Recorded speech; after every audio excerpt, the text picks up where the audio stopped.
I'll go now to writing conclusions.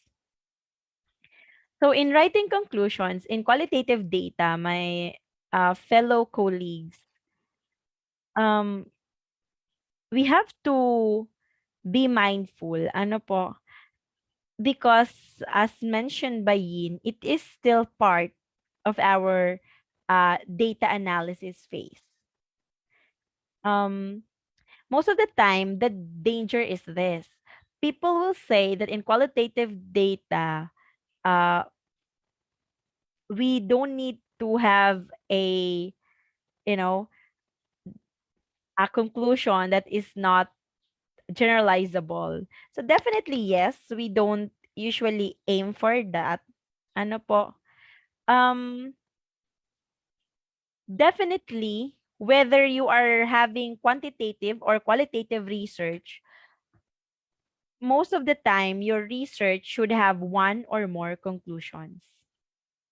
And the conclusion should be connected, of course, both to the interpretive phase and, of course, to your main data. So that's usually how we write our conclusion. Um, Let us check how did Yin actually define conclusion. So in qualitative research, a conclusion is actually some kind of overarching statement or series of statements that raises the findings of a study to a higher conceptual level or a broader set of ideas. So your conclusion should actually capture the broader significance of your study. Most of the time, if you have read a paper, their conclusion actually includes practical implications. Ano po? Um, Most of the time, lessons learned, or lesson learned from their research. And you have actually again, I will give you your discretionary freedom to make inferences of your study as a whole. So, again, your conclusion should not restate your findings. Ano po, what I mean, it should not only restate your findings because you've already written them in your previous paragraphs or section. Ano po? So, how can we write? O, siyempre, sasabihin nyo. So, paano na yan, Teacher Jan? How do we write, therefore, our conclusion?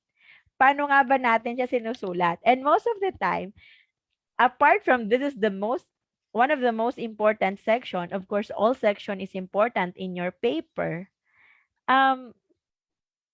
May I just encourage you that you can actually, concoct your own conclusions, or you can also actually write them um,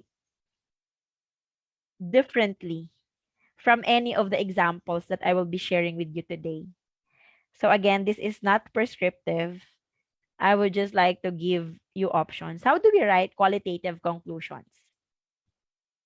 So most of the time, we write conclusions by calling for new research. So this is actually a rich research tradition. Ano po? Actually, for researchers in the academe, basic research usually calls for studies to conclude by actually showing what is the gap in our findings. So they will usually end their statement or their conclusion by pointing the need for new research. For example, they will write their statement on the things that what they actually don't know yet. So most of the time, if you have read massive qualitative paper, some papers are actually concluded in the form of a question, and sometimes question with a suggestion. So, you can follow this tradition, but there are also other ways of concluding your qualitative research. Other researchers conclude by challenging conventional generalizations and social stereotypes. So this is the second kind of conclusion actually. You can find them in many qualitative studies. So most of the time, since it's contextual, our research, um, we usually focus on a particular set of circumstance. So usually, if you wanted to conclude using this particular style, you will now have to write, for example, what unexpected patterns have you discovered in your paper? Let me just, or maybe to give you an example, um, this one. One of the most conventional generalizations actually is, living in poverty. We're in the Philippines. Um, Most of the time, the conclusion will be that they are victims of their own dysfunctional behavior. Um, some will say that they lack the perseverance to do an honest day's work. Yeah, they are part of the problem rather than the solution. Disorganized, unhealthy neighborhood. So some even will say about, broken family structures. So you could see, this repeated context or generalization, um, actually they have been enhanced over the years by different qualitative researches. So most of the time it's anthropological studies, and actually I think it was Lewis who coined the term culture of poverty. Um, sa Pilipinas, wag na natin ano yun, no? Yung tipong most of the time we will say, um, if you are, for example, conducting a case study, and then um, generally you will say if they are born in a particular area, or if their family is living below the poverty line, usually they will also live that way. So culture of poverty, and as a contributory to social problems. So usually you could see uh these conclusions. Alam mo yung mga basic term, uh maybe somewhat not related to poverty, but in some cultural practices and tradition, yung when we uh the term is, dito na ako pinanganak, dito na ako mamamatay, or something like that, holding on to some particular practices and tradition. So social disorganization. The example is the study of Paris actually in 2004. This is about actually migrants, first and second generation. If you could see, um, here in page 17 actually, his this is not yet his conclusion. This is just one of his um findings. He actually tried to challenge underclass stereotype. So you could see here, this is a dual site research project. So this is an ethnographic research, and just to give you a background. And so this study was conducted from both a gender and transnational perspective. That is why I have also quoted them there. So you could see migration experiences are extremely gendered, making some things possible and others not. And if you will look into the transnational perspective, actually Perez challenge, he suggested that circular migration is commonplace. So if you could see, um, he challenged that the migration was not based on circular pattern. And yeah, he, you know, also discussed about, the cycle of poverty. So you could challenge many prevailing generalizations, like for example, women at work or women at home, roles, or the role of men also, if you want to challenge that in your conclusion. If you are doing a gendered uh study, what is commonly assumed, but make sure that it's what really transpired in your data. So again, be mindful of the process. Ano po? Of course, what else? Uh in the workplace, relationships in the workplace, employees, you could also, you know, write something about that contrast the conventional generalizations. And there are other stereotypes that you could work on in your paper. It is not actually difficult to find that in our data, because remember that you are dealing with human beings, individual, in your paper. And you could even go beyond challenging conventional generalizations. You can even, suggest how they might be altered or even enriched. So you could work on that. I think I have given a further reading at the end of my presentation.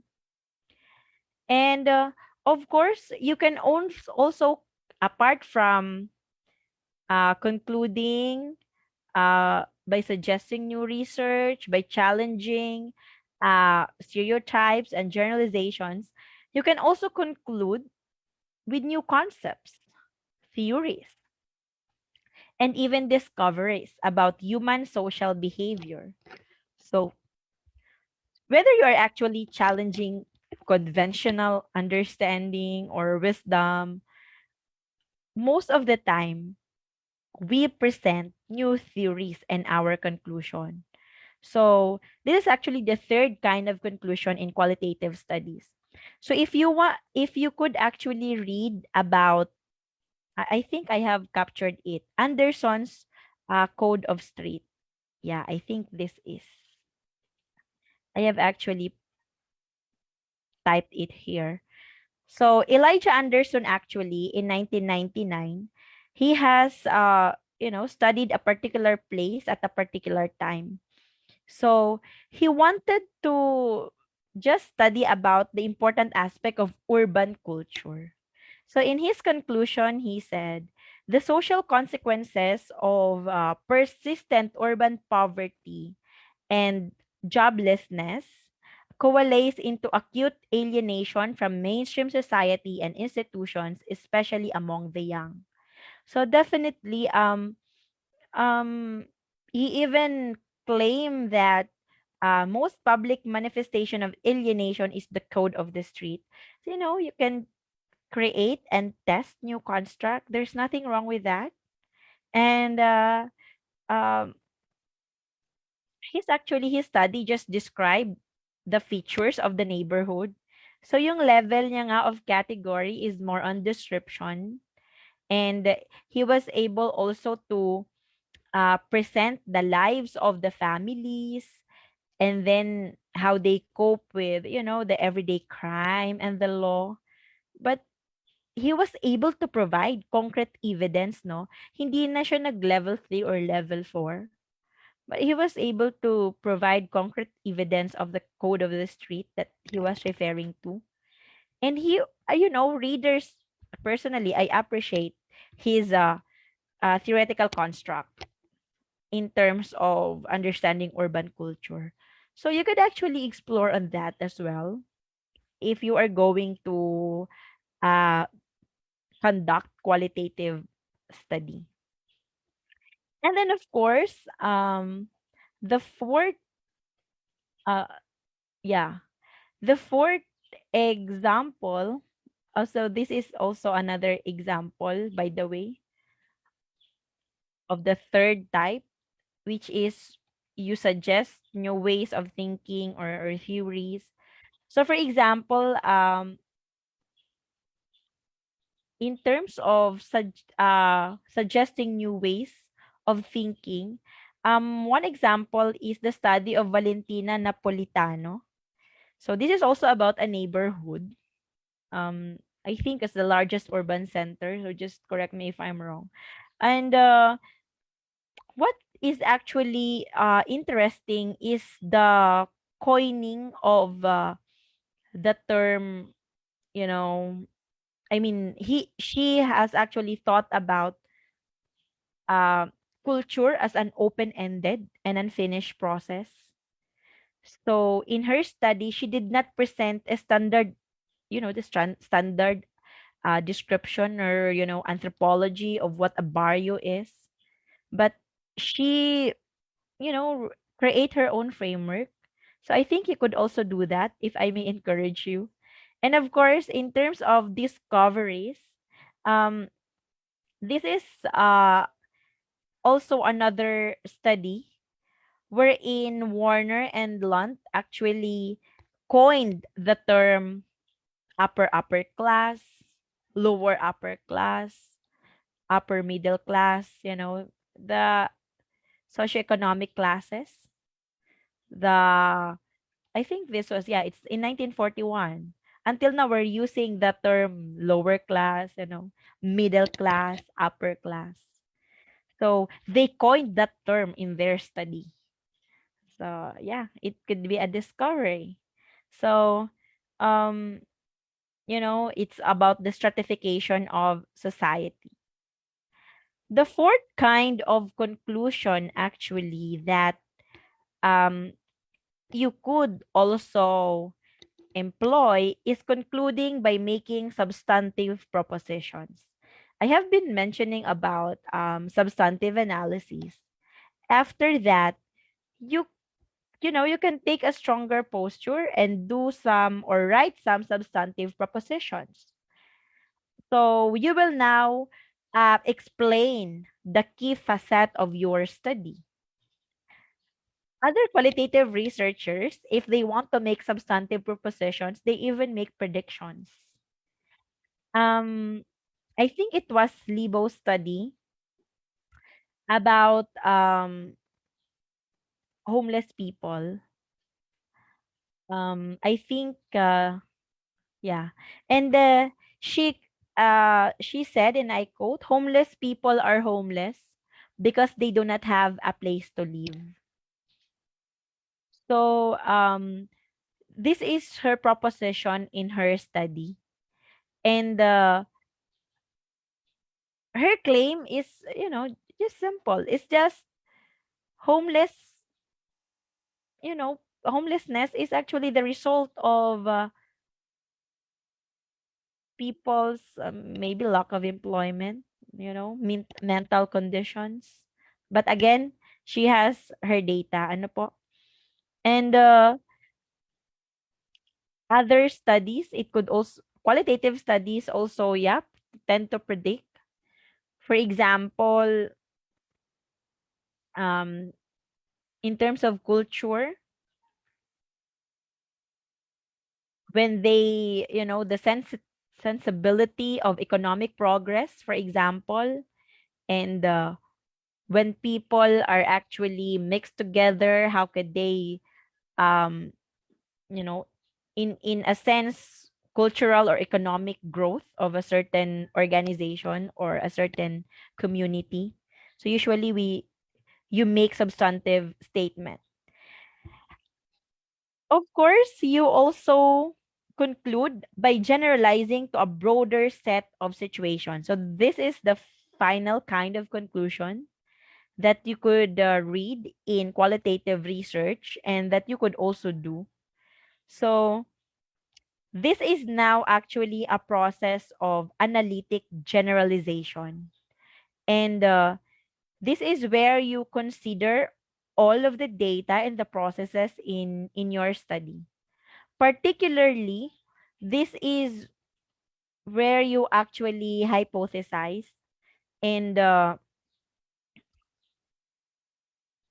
you also develop your own construct in this one.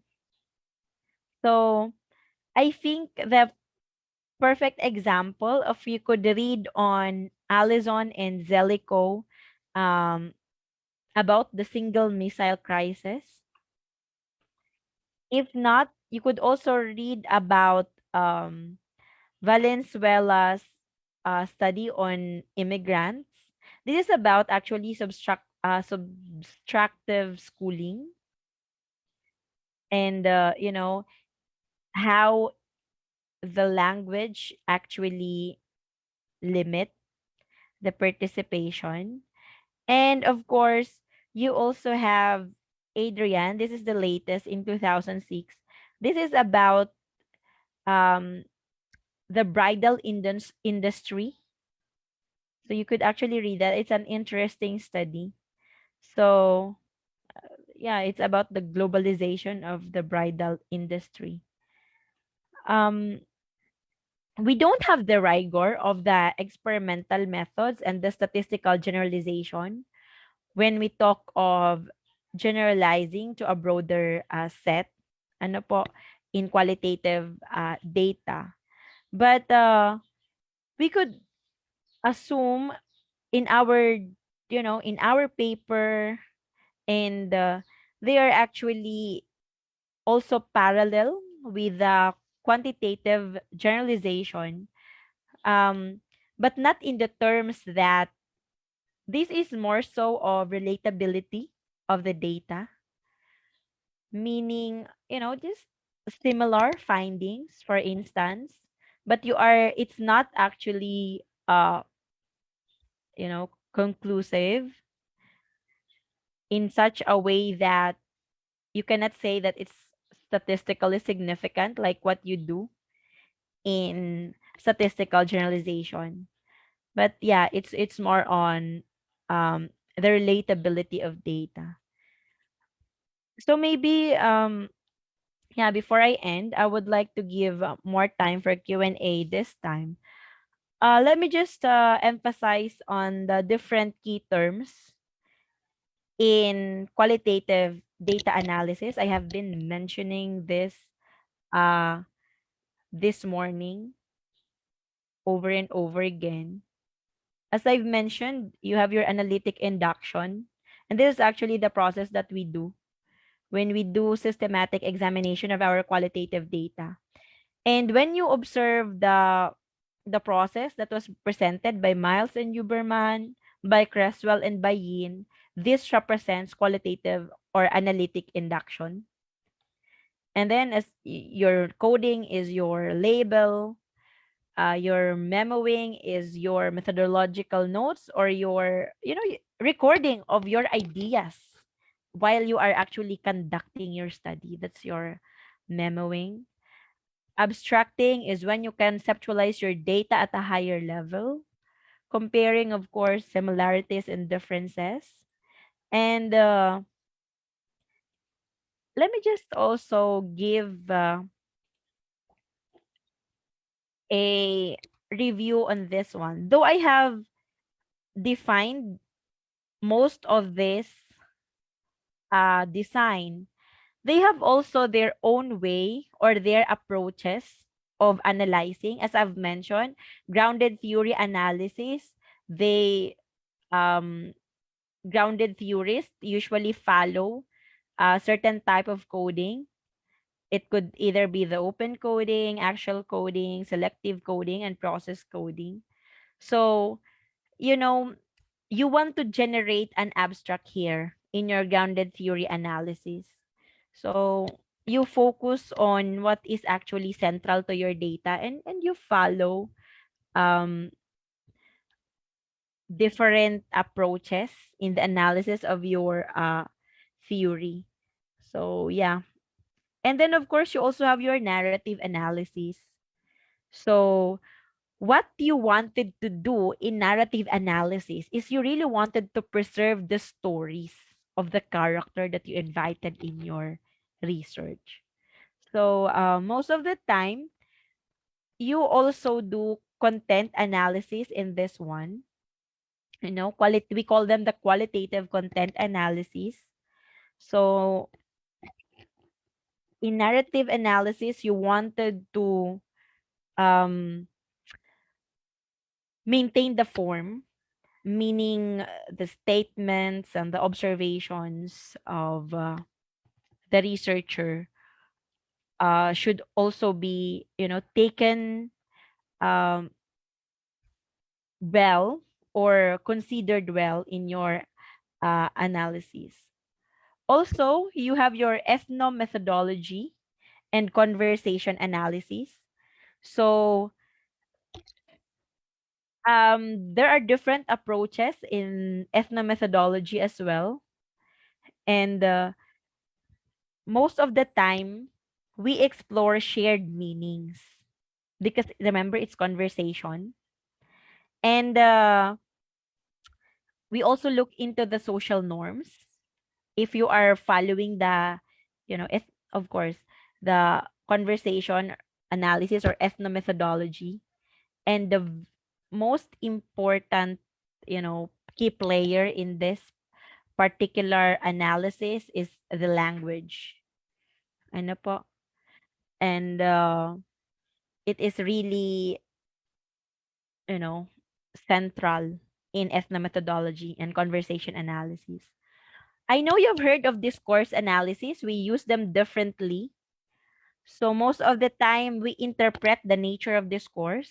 And also um most of the time power structure, discourse analysis, that's what we do. One time I did a discourse analysis in the I really enjoyed discourse analysis. This is just for personal, you know, I'm fond of analyzing the speeches of, like, for example, people in power. Um, Most of the time, they have kasi text na. Like, I don't need to transcribe the video. But sometimes they upload them in their websites. Like, for example, the president of the Philippines, the president of Bicol University. And then one time I happened to just explore discourse analysis, and I could really see power play and hierarchies, even in the use of pronouns in the speech. Anyway, you could explore that. That's really interesting. This is a really interesting type of analysis. And then their ideology. So you could really see that using discourse analysis. Semiotic analysis, on the other hand, actually, this is also, language is also important, but it is the emphasis, semiosis is more on the symbols, the sign system, and usually the in semiotic analysis, how language produces meaning is the key question. And of course, one of my favorite also is the documentary analysis. So, um, different perspective is applied. You are actually studying documents. Um, but you are employing social productions, organizations. Actually, I think I have studied each of them for a semester. So as I've mentioned earlier, I will only give you key concepts. But if you really wanted to work on qualitative research, you have to apply them, start using them, and definitely you will have your own model. You will create your own method and you will have your own terms. And then, of course, the computer assisted qualitative data analysis, the use of software. So, I have also shared again further reading uh, for everyone this morning. So, remember that it's not only quantitative uh, analysis that or quantitative data that could actually be judged, but um, we usually also verify the result of our qualitative data. Though in our field, in research, we respect ano po, the authority of the qualitative researcher. Ano po, um, it doesn't mean that you have to do uh, automatically or equally the same with what has been done by other researchers. But this is what I discovered, no? I have been exploring qualitative data research since 2017. And in those years of writing proposal and writing reports, I discovered that when I ask for peers to review my paper, because I also review their paper, that's give and take, in research. I understand that it's not about uniformity, but it's about really discovery. So um, I realized just recently when my paper was actually returned to me by one of uh, my reviewers. Sometimes we set aside universally, acceptable procedures or set of procedures in qualitative data because we wanted really to describe and discuss and mine the data that we have collected. So, what is important is that you are open and honest in the presentation, not only of your data, but in the, you know, process of analysis, or we call them the analytic process. So, yeah, so your role as a researcher is really important. And sometimes I get carried away by my data. Some my data are actually, I consider them a gem. One time I presented in a conference, and one reviewer actually called my attention because I focus on the narrative.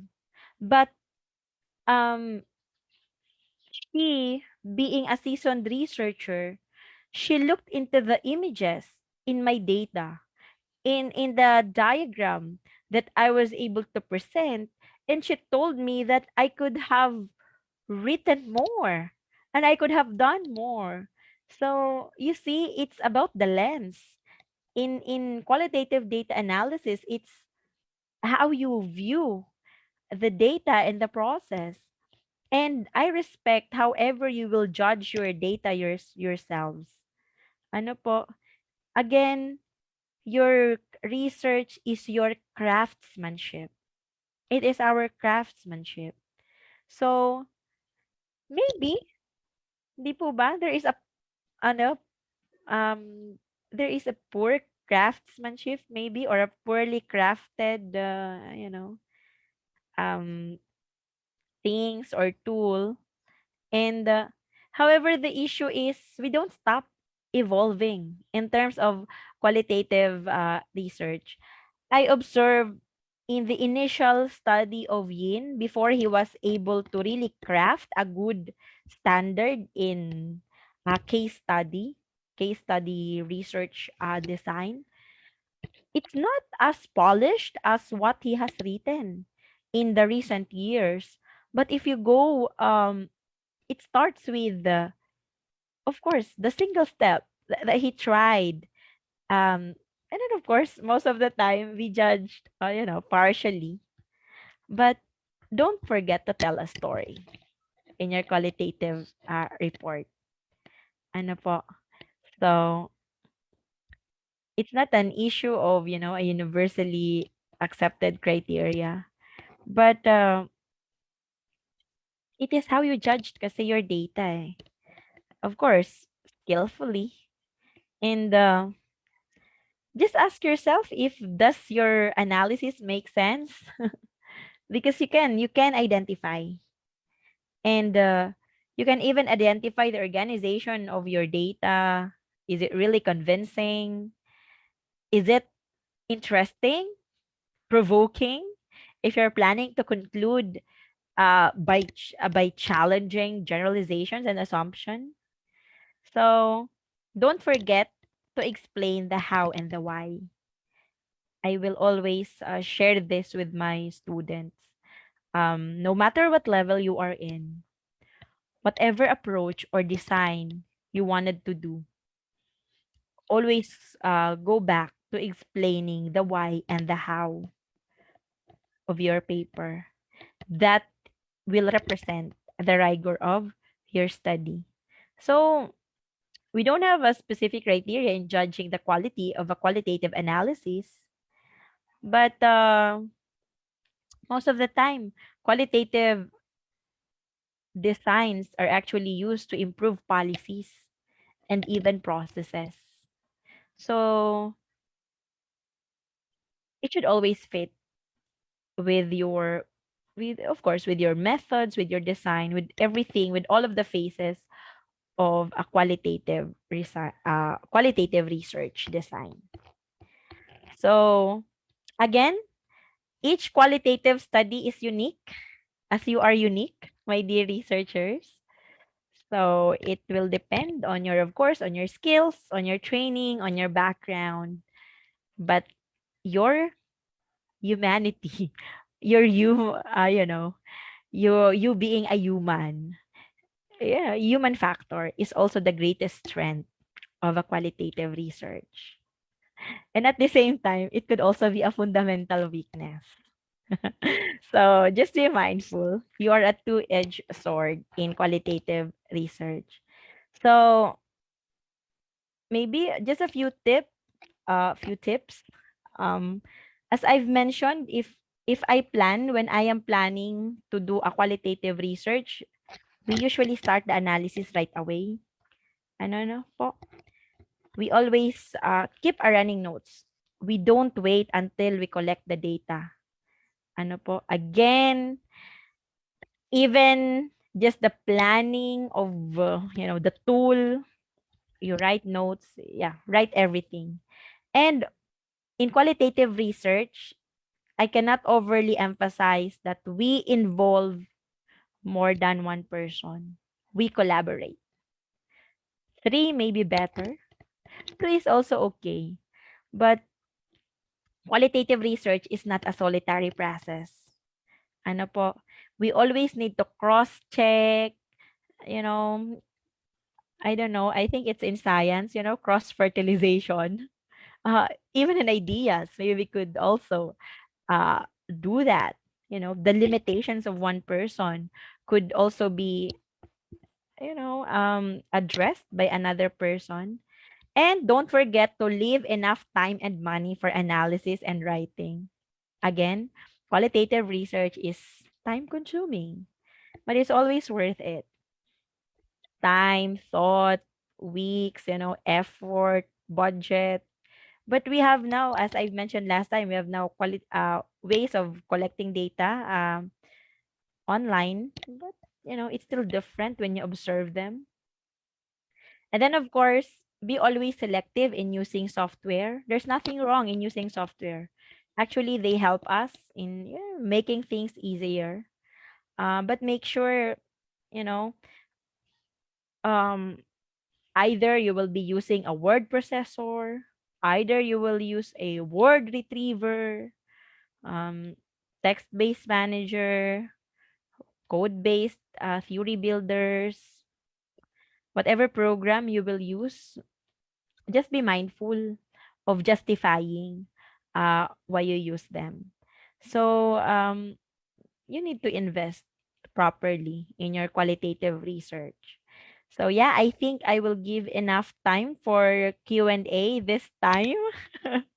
And yeah, these are the references that yeah, I intentionally maybe write or listed all of them uh for you. And yeah. So if there are any question, if you need references, I could share them to you, whatever I'm using.